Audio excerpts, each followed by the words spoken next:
Anda dalam kecemasan?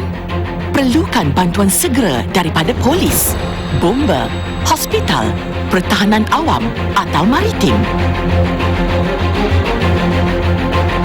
Hubungi kami melalui aplikasi mudah Save Me 999. Aplikasi ini dapat membantu orang kurang upaya yang menghadapi masalah pendengaran dan pertuturan, meliputi seluruh negara.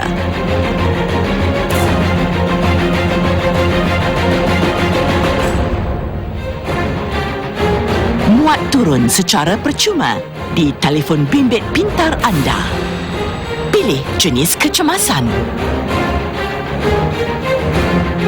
Masukkan data tambahan jika perlu.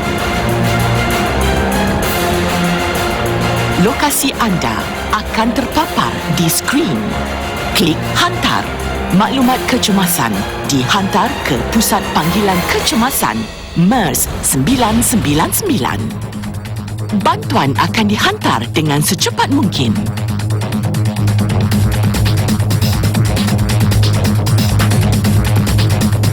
Save Me 999.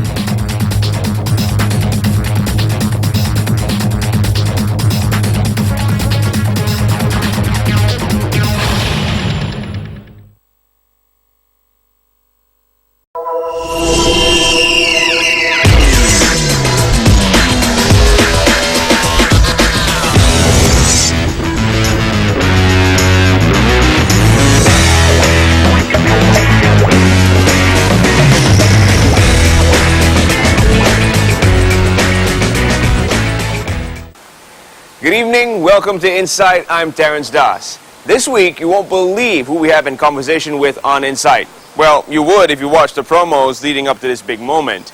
He is one of the icons of the culinary industry, and he is, of course, the celebrity chef Malaysia knows best, Chef One.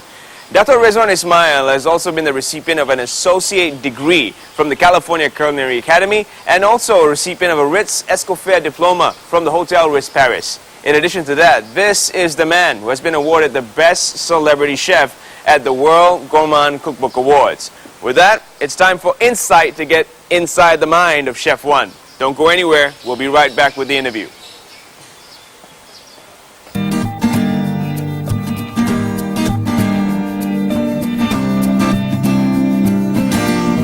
If I am away, remind me to get a place to enjoy my stay with a warm and homely feel. I'm looking for the place where a friendly face could say, check in, chill out, come with me.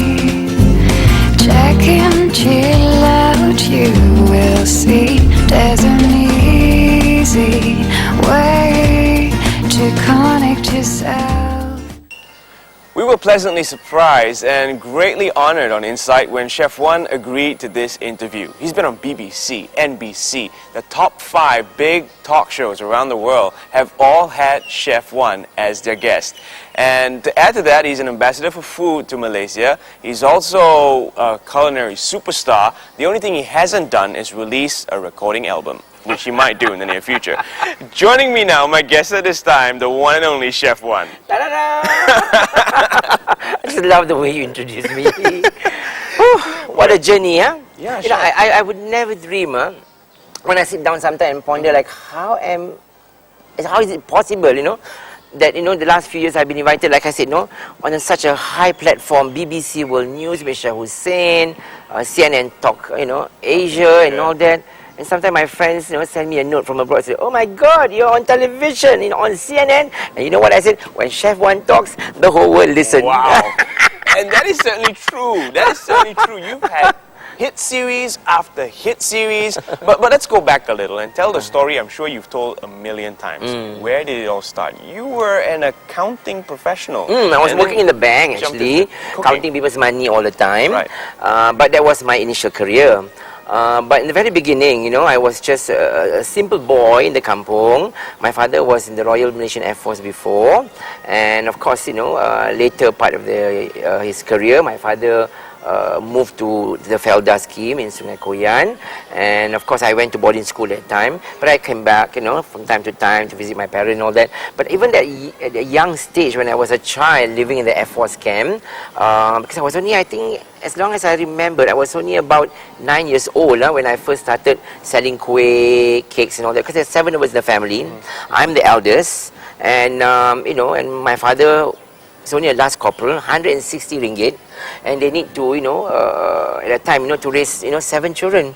So imagine now, my mother gave birth every year. Wow. Can you imagine that back then, no? And with that kind of salary to feed the whole family, so we kind of sat together, and I said, Mom, why don't we go out and sell cakes, you know, in the military barrack and all that. So my mother is a good nyonya cook, so she makes it, and I went out to sell. So even at that young age, I understood about marketing and branding and about quality food, you know, because all I wanted to do was deliver the best kuih, you know, out there, and build a brand for my mother, yeah, so that at the end of the day, when they eat my mother's kuih, they say, wow, curry puff Cik Ani, the best, you know. So that is always, you know, on top of my mind, yeah. So for you to be successful, you need to have really discipline, you need to work hard. I realized at young age, I'm constantly, you know, doing things, yeah. And having come from that sort of background, chef, where you had to really struggle to make it in the business of culinary performance, as it is known now, we find you a little bit cynical of reality shows. Is that true? I put it this way, I mean, I enjoy watching a reality show, for example, Master Chefs, you know, and all that. But, you know, you cannot get things too seriously, because a lot of times, you know, things were added spices and herbs and all that to excite it. Yeah, so that people can watch it and say like, wow, are they really quarreling or what? Because sometimes all these things are all injected. It's almost like a drama minggu ini lah. Yeah, so don't always trust what you see on television. Now, number one, sometimes, you know, we focus too much, you know, on all this drama and problem facing and all that, and we forget we actually want to see the skill.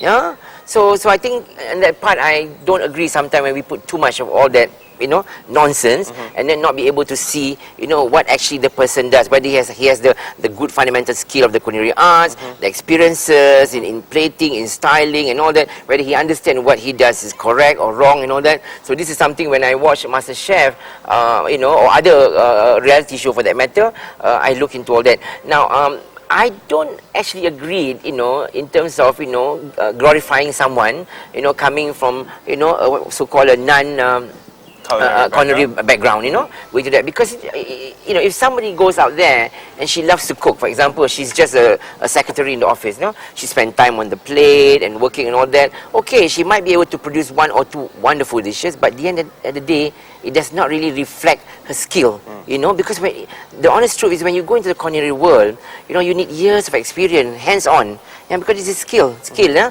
So you don't just giving somebody a title chef just because she won the Master Chef.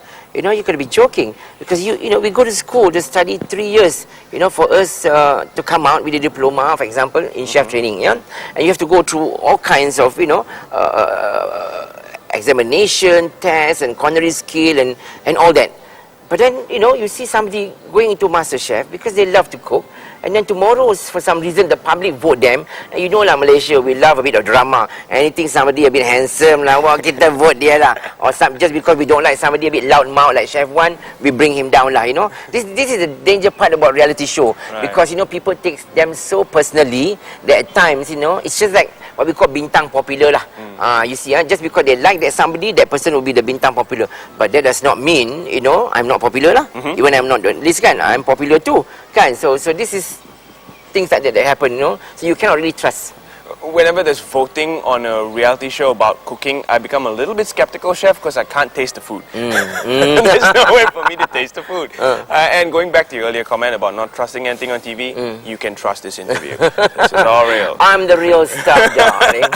Chef, the concept of a celebrity chef, you've got the admiration of your peers. When Martin Yen was here in town, he constantly kept mentioning your name and how wonderful your food was compared to his. And that's really humbling to know that a Malaysian chef has been admired by someone like Martin Yen.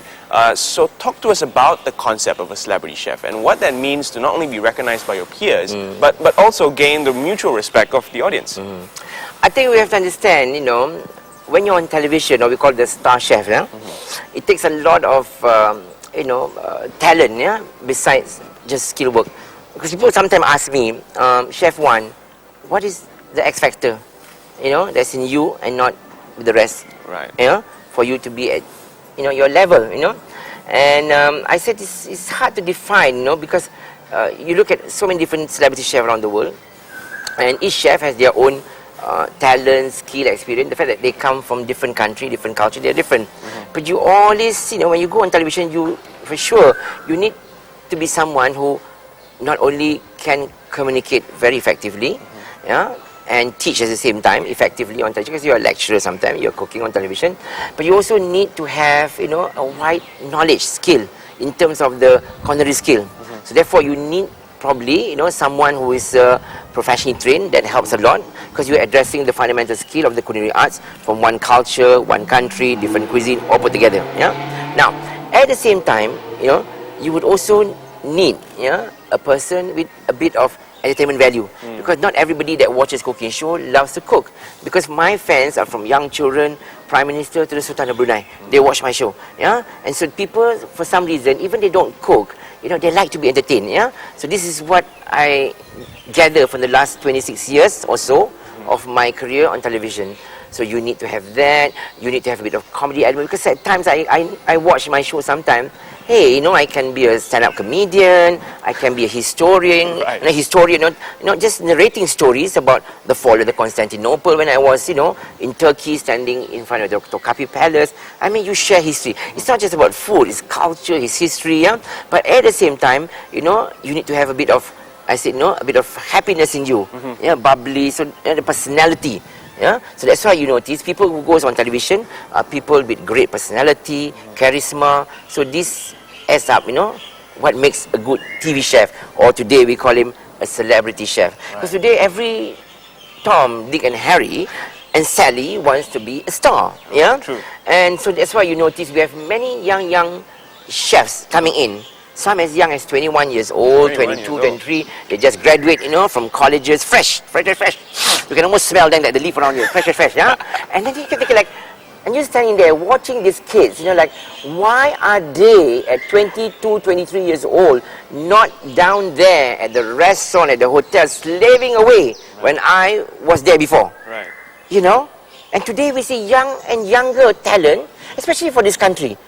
And I ask myself, what authority do these kids have to go on television to teach people like us who've been in the business, you know, or some machi who's been cooking for many years, and to see them like, you know, and some of them can't even handle the knife properly. Oh. Yeah. And so I said, like, why are they not in school? I mean, why didn't they going? Some don't even go to professional school, you know. And they, of course, just because they have their own restaurant, they have their own business, whatever, so they makes a TV star. It's a joke, huh? Well, they might be more afraid of their manicure than actually getting I that don't cutting know. done This right. is the problem with this country sometimes. You know, we do things for the wrong reason. Yeah. So sometimes I'm watching all these young celebrity. What are they more of a celebrity, Or a chef. or are they more of a chef? Are we watching a cooking show? Are we watching a reality show? I can understand if we're doing a reality show, even a young kids, you know, can be a host. Fine, but it's a cooking program. You need to, you know, you need skill. You need a person who's very well traveled, person with, you know, knowledge, people with authority and all that. And today I don't see this, but instead you see younger people going into and come on lah, you know. My advice here like this lah, you know, you don't crawl lah, jangan nak mengangkat, jangan nak berlari dulu lah, we call don't try to run first, but learn to crawl lah, kan? As we always say lah, you know, when the time comes, it comes. So what's the big deal here, kan? So this is very dangerous. No? When you go in so young into television, you don't have the knowledge and equipment, and this is what happened. Right. And I heard from some of the TV producer that some of these young kids, you know, come into the TV set, you know, with books, copy recipes from magazine, all that, you know, to be on the show. Well, that's not real authority. That's somebody else's authority. Exactly, and I get the report, you know. So when I watch, like, what is this? Kan? Right. So that shows, you know, they are not confident.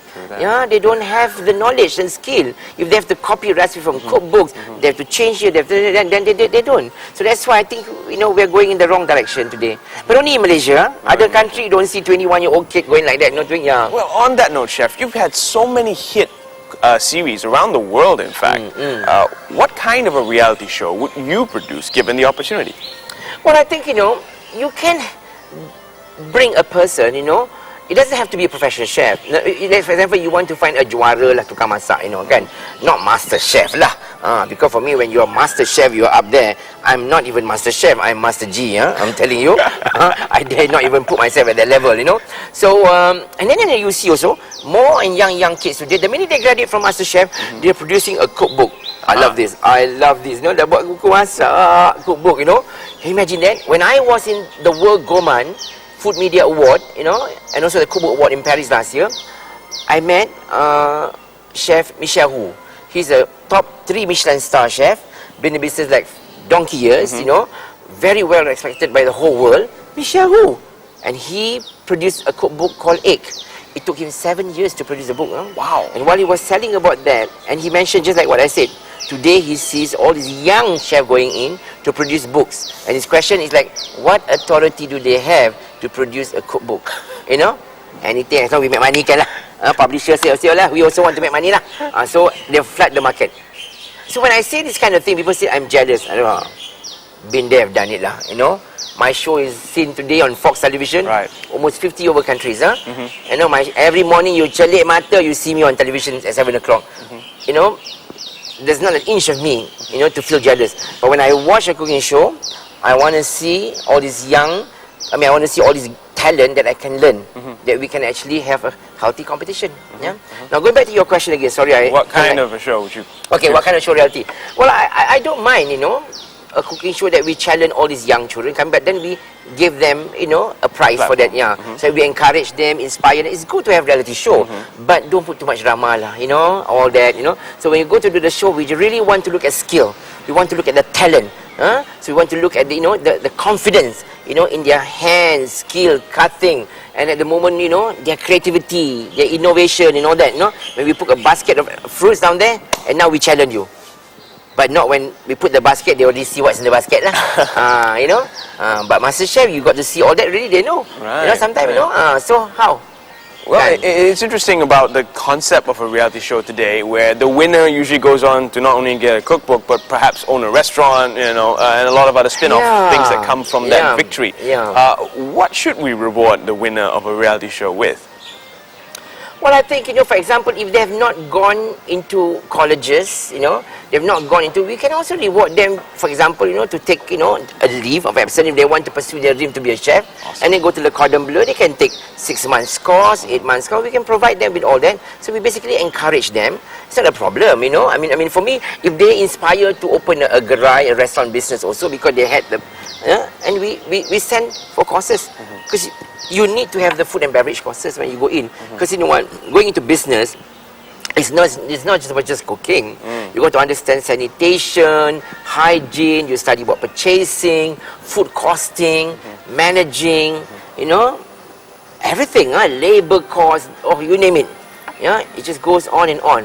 This is the world of hospitality. Well, there you go. Instead of just rewarding them with something very material, something that we see at face value, perhaps something that goes into their continued education. Correct. Exactly. Because if you don't have it, we give it to you. Right on. And obviously, you are interested to come in. That's why you come on the show. So I think that's more important, because you inspire them to that, and perhaps also give them a period where they get to work with some chefs in the kitchen to experience in some top restaurant in wherever, for example in Kuala Lumpur. So we give them the opportunity so they can expand their mind, their knowledge, their skill. But not just come out like that and then put them up there, like glorify them, and then everybody out there like looking at them like going like, oh, the master chef, the master chef, and I'm looking like, what the hell is wrong with our people, Right. Do they have the brain like Malaysia, ada taruh otak sini atau letak kepala lutut ini bawah kan? When you think about it, I'm sure many chefs out there, who's been in the business will agree with me, because it takes years for us as chef to master, to be where we are today. Right. Because you know what, you need to go out there, you need to, for example, when you need to serve meal for 3,000 people, the stress comes. So you need to be really, strong mind, willpower, you need to be motivated, you need to be driven, you need to understand time, everything. And because everything has to be precise. You got to know organization, how to put things, display, setting, everything is like boom, boom, boom. And then the production goes out there. But you know what? for those kids that just come out MasterChef, you put them inside there, I tell you, sure mati lah, pengsan lah, I tell you, Probably end up looking like me. Correct, probably terus masuk Tanjung Rambutan, because they think they're like, oh, I'm MasterChef, I'm gonna look gorgeous, darling. But one person that I noticed, that I really salute, is Dato Fazli. Because he became the top MasterChef for celebrity lah. Right. Tak apalah, ini celebrity punya orang compete, then they decide to give MasterChef. But then because he loved food, he went to Le Cordon Bleu to study pastry. I mean, he's from a different career. Right. He was a business person, he was a motivator, and sometimes he asked me, Chef, what should I do? I said, Fadli, if you want to pursue your dream to be a chef and then later a celebrity chef, because you got the look, because you're very smart, you're a motivator as well. And you before you were a singer, and then you're in a business, and you have all that knowledge. I said, you challenge yourself now to go to school, and he did. And he went to Le Cordon Bleu to make pastry and stuff. And I look at his workmanship; it's so beautiful. Wow. So I have such high respect for people like him, because he goes out there to challenge himself. Yeah? And doesn't ride on that MasterChef exactly, title. MasterChef, like Right. And today he's there. And I promise you, if he goes at the rate he's going to be even bigger. Mark my word. Mark my word. These are the kind of people that we want in the industry. When you have the thumbs up from Chef One, you know you're there. We're going to take a real quick breather. When we come back, we'll be talking about Chef One's take on the heritage that we have, the food of Malaysia, and what kind of respect we should pay to that heritage. Don't go anywhere.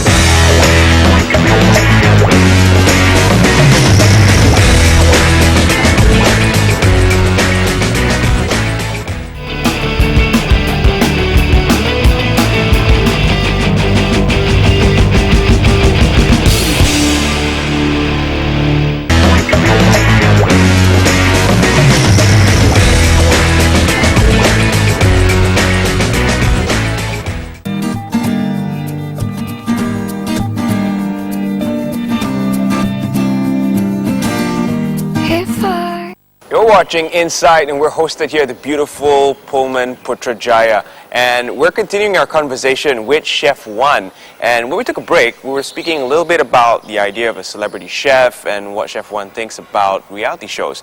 But coming back now, we'll be speaking about our heritage food, the Malaysian cuisine that we're so proud of.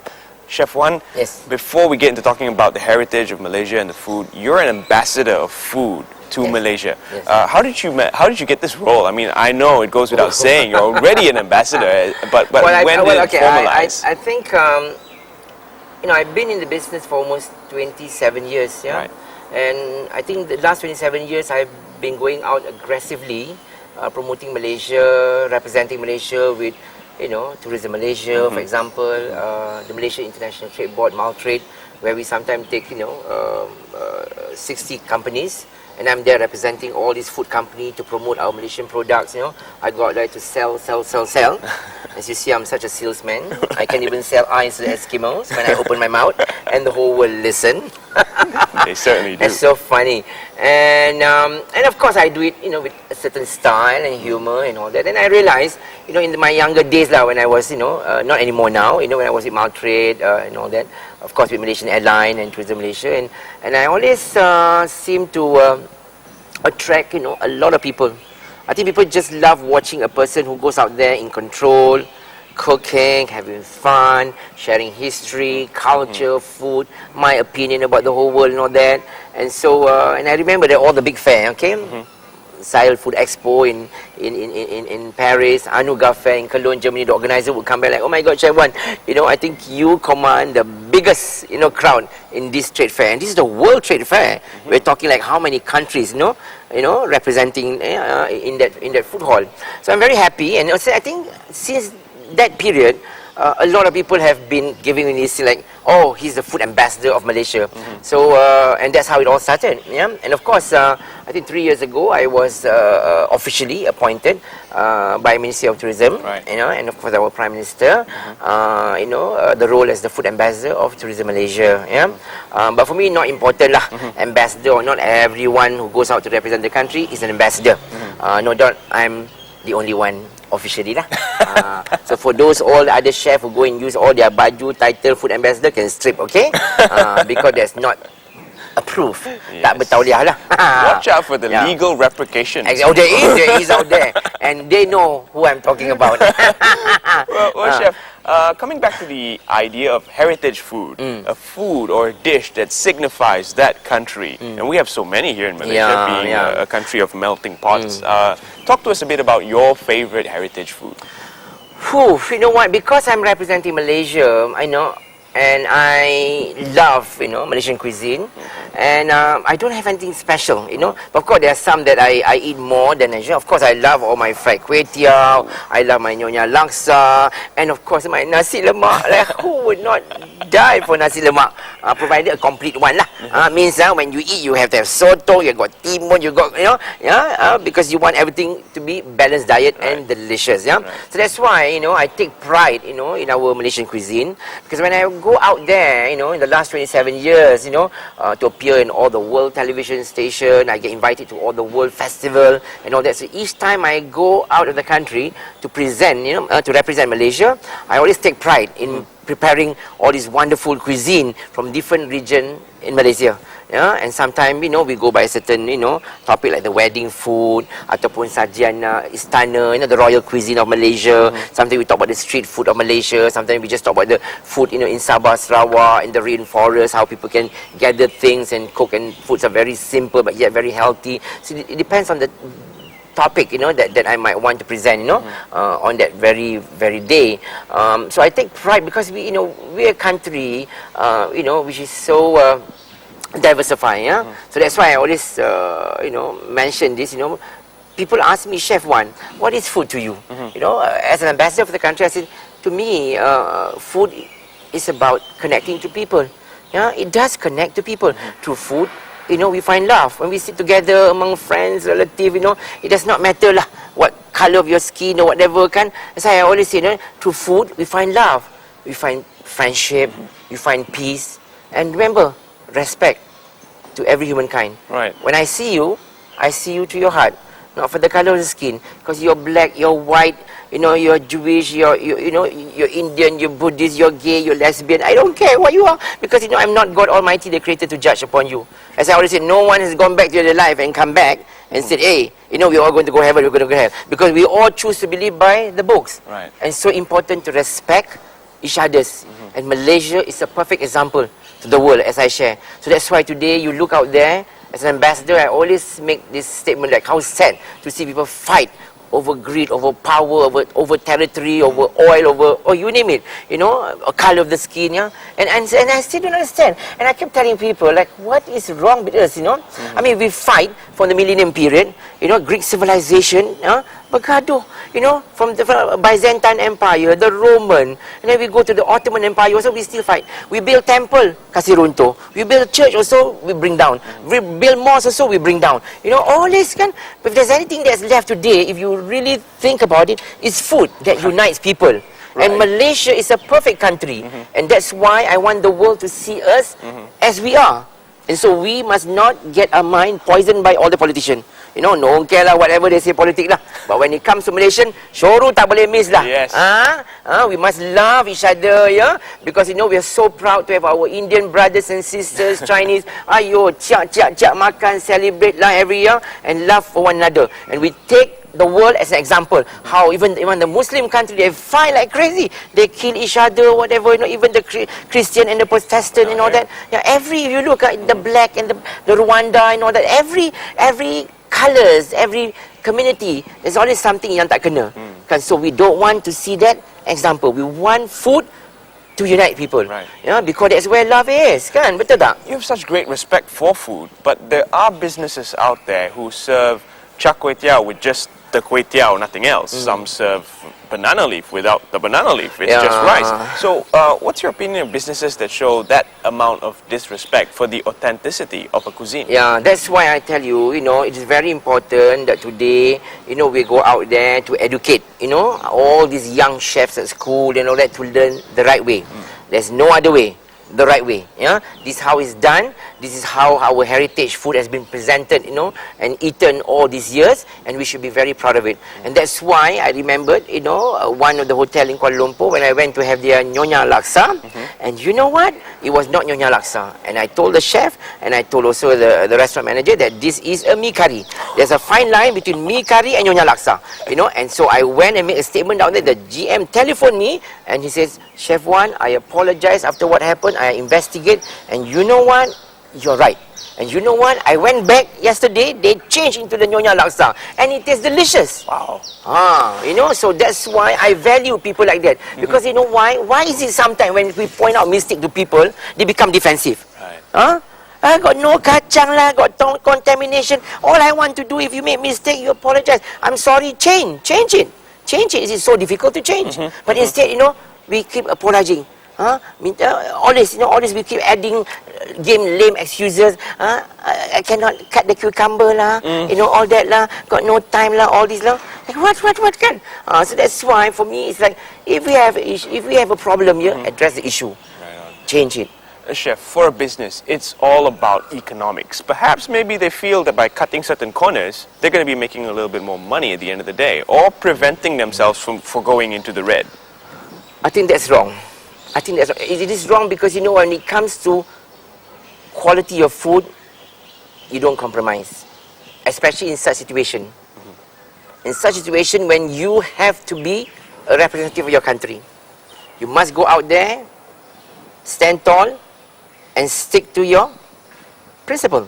Simple. In life, it's all about principle. If you keep finish lah. I'm always like that. I'm a man of principle. Sorry, I'm not here to please anybody. Right. If tak betul, you tell me. I apologize, and I do it right. But that's what it is, kan? That's why we need more people out there to understand the value of makanan warisan. We don't mind paying slightly bit more for quality. Right. So you notice people who are successful are people who take pride in their business. They're very disciplined. They understand, about cleanliness, personal hygiene. They understand their customer really well, and then they go out there to build their brand. Well, that's one business. Another sort of business would take certain liberties with the food, add to it. What's your opinion on that? Well, sometimes, if you want to add something, also can, to make it better. But of course, you don't want to go and give it that name, lah. Because there's a fine line. Because if everybody just could add it or whatever, then we lose the makanan. It's kway teow, it's fried kway teow. And naming the 5 ingredients to make a char kway teow, that's it. Because it's been factored by a Nyonya Laksa is Nyonya Laksa. You cannot just put curry powder, put whatever, and then call your Nyonya Laksa. Then when you eat it, because when you order something, you already know what's in your mind to have. Because people have certain expectation. And you cannot just dilly-dally and change that. Like we say, suka hati lah. Kan? So it doesn't work that way. Well, we've been talking a lot about issues, but I'm sure some people watching the show out there would like to get a bit of advice. So before we take the next breather, Chef, what's the one mistake most Malaysians make when preparing their own home-cooked food? I think one of the biggest mistakes I noticed that a lot, not just home, but also orang yang menyaga. It is two devil thing. Oil. Oil. Too much oil and too much sugar. Everything also they have sugar. So we have big problem in this country, diabetic. Ayo, sudah potong kaki, potong sini, potong next time they be crawling like that, all, and they still want teh tarik. They still want sugar. I don't understand that. It's like, look at me. I don't have a lot of sugar, but I'm still sweet, tengok manis tak? Manis. I tak makan gula banyak. Manis kan? Manis datang daripada sini. You pun manis juga. Thank you. Very sweet also kan? So that's why for me, sugar is bad for you. It's bad for you. A little bit is okay, but not too much. But people, you look at the East Coast in Kelantan. Oh my God, the amount of sugar they dump in their food, manis. Kan? Too much sugar is not good for the body. Kan? Kuih-kuih, all these kuih-kuih Melayu dengan too sweet, only color, nutritious value kurang. So cut down on all that. Yes, we want to have a bit, but don't overindulge. So that's why I notice, and then oil. Ayo, minyak greasy. You just need walk to all the pasar malam. You pergi gerai-gerai jual nasi lemak, jual all the nasi kandar, you're floating with oil. And they have no guilt. They have no guilt, mampus. Right. Kalau dia nak cedok pun dia tak cedok, mampus tak cedok. Tak nak. You tell them, and they will serve the oil, and after that when you eat your rice, soaking with oil.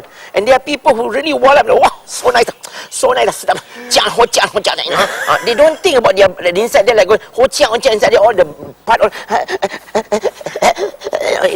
the jantung go, yeah, I know that. Yeah, and sometimes I watch that, I'm like, gosh, no guilt at all.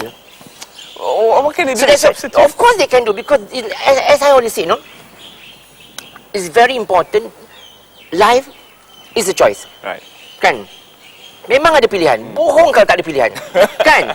So tak kalau kita nak tambah tu, tengoklah kan. Tak kalau nak masak asam tu kan, tengoklah kan. Of course you need a bit of oil in cooking lah, but you don't drown them in oil, Yes. Oh, what about the sugar? The sugar, I understand there's some natural sweeteners you can use, like honey and things like that. Why don't Malaysians substitute things like this? But even sugar, honey also, there's certain amount of sugar as well. Right, true. But the thing is that, train your palate not to have too much sweet.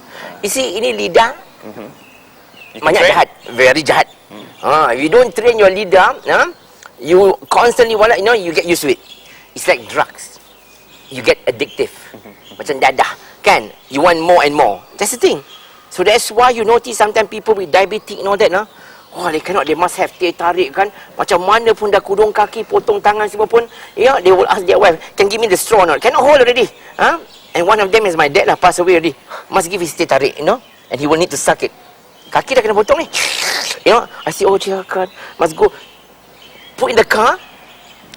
My stepmother must go and bring him to eat his roti canai. And the doctor say, tak boleh makan roti canai. Isi mau makan juga. Kan?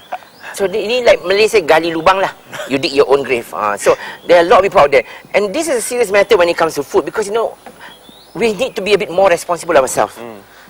Because why? We need a country of people who is very motivated, driven, healthy. Kita kalau ada masyarakat yang banyak yang penyakit, membebankan negara. Because the government cannot always be supporting. Right. How many dialysis machine the government needs to buy? And when we don't support the government, government salah. Pergi hospital ramai sangat orang, government salah. Oh, you crowded hospital, tunggu mau beranak ni sudah kangkangkan, tak keluar juga, waiting, because why? Bising. Sakit ni tak kena potong lagi, otak tak kena jahit lagi pun duduk down there, standing there, and we blame the government kan hospital. But the thing is, how? We have to look into that, no matter how many millions doctor kita keluar pun, nurses pun, tapi kalau kita manusia, I said, no, you cannot take care of yourself. And that's why I said life is a choice. Right. Life is also a sacrifice. Like this morning, I know I'm fat already, so I went jogging for 2 weeks already now to lose fat. I cut down, I don't eat any, because I realized I've been traveling so much, too much carbo. I cut down on my carbo, I cut down on my sugar, so I drink plenty because I want to reduce, because I want to feel I'm sweating. I miss my days when I'm sweating. I miss the day when I get a bit excited and do the cha-cha, all that kind. But like that lah. So I am making that sacrifice now. Sacrifice. Because I realize, look, this is what it is now, and I need to change. Because otherwise I end up feeling unhealthy. Well, you're showing us the way, definitely, Chef. But just before we take a break, I would like to ask you one quick question, Chef. What is the one ingredient you cannot live without when cooking? I think it's belacan. And with that, we're going to take a quick breather. I get When we addicted. come back, we're going to talk No, about sambal Chef's belacan. future plans. Maybe we'll even talk about your recording album. Yeah, we'll talk about my restaurant as well. And your restaurant. My recording album. Don't go anywhere. I'll be right back.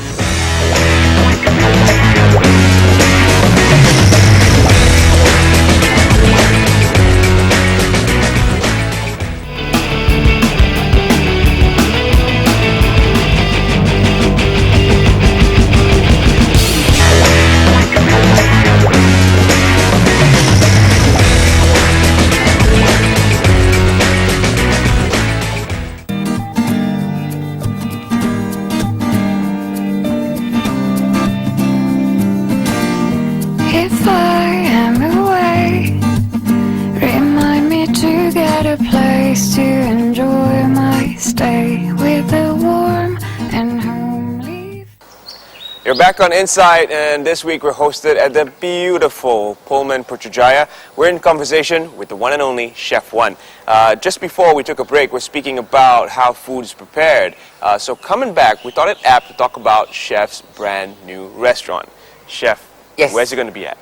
Okay, I have currently about a year and a half now my food hall called One Market by Chef One. So if you go to Orchard Road at Plaza Singapura, atrium on the 4th floor, you see 500 seating food hall. Wow. Thai food, Malaysian, peranakan, nyonya, all under one roof. It's a giant buffet. You pay one price, you eat them all. But don't eat too much, okay? Because I will not make enough money lah, profit. Eat a little bit lah. So this is lah. And it's wonderful because we make it affordable for the public when it's not expensive at all the 5-star hotel. Yeah. And now I'm bringing that concept of a food hall. Imagine like the size of the pavilion in Kuala Lumpur, Republic, down you see, all underneath. So the same concept is coming to Cyberjaya IOI Mall. Wow. Yeah, September or October this year. Because I realised in Cyberjaya, yeah, and also Putrajaya, there are not many good eating places lah. So I want to be a person to go in to start that, and I hope you will be opening also another food hall also somewhere in Kuala Lumpur because we need a big space, no? So why open one restaurant? We can have 7 under one roof. Awesome, Chef. Yes. Well, with such a huge endeavor and being someone so passionate about Oh, food, I forgot to tell you. Sorry, it's also halal food hall. is also halal food. Yeah, and that Goes without concept is saying. also going to elsewhere in Jakarta. Right. We hope next time in Hanoi, in Bangkok, anything that you see out in the street that's not halal. Sometimes when you travel, You're a bit skeptical. Yeah, you're skeptical. Personal hygiene, halal, and then of course all the sanitation, all that. So this time you can come to my food hall and have Rest everything, assured. darling. And Sorry, I I was interrupted getting you to just that. No, it was just about how you're going to ensure the quality of all the dishes. You've got so many dishes, and how you're going to ensure all of them taste authentic. Maybe I need to crack the whip lah. I tell you what, okay?